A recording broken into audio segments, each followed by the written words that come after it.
Celebrity शांत का आहेत? जूही चावला।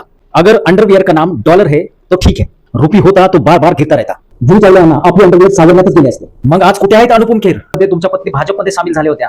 मित्रांनो, 2013 मध्ये जेव्हा रुपया 60 ते 62च्या आसपास घसरला होता, त्यावेळेस आपल्या देशातील सेलिब्रिटींना असं वाटत होतं की आपला देश संकटात जातोय की काय। पण जेव्हा आज 2026 मध्ये रुपया 96च्या पार घसरलेला आहे, तर आज ते सेलिब्रिटी शांत का आहेत? 21 ऑगस्ट 2013 जूही चावला यांनी एक मजेशीर ट्विट केलं होतं। अगर अंडरवियर का नाम डॉलर है तो ठीक है, रुपी होता तो बार बार गिरता रहता।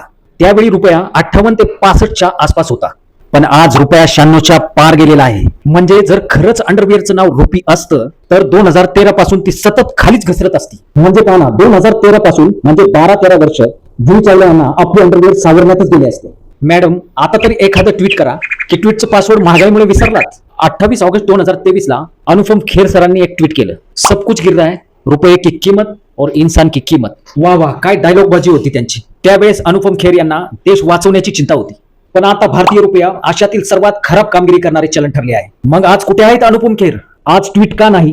की सरकार बदललं की विचारही बदलतात?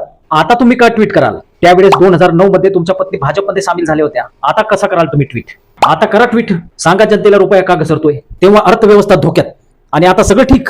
फिल्म मेकर अशोक पंडित यांनी सुद्धा रुपया घसरणीवर ट्विट केलं होतं। $1 60 पार, देश डिझास्टर कडे जातोय।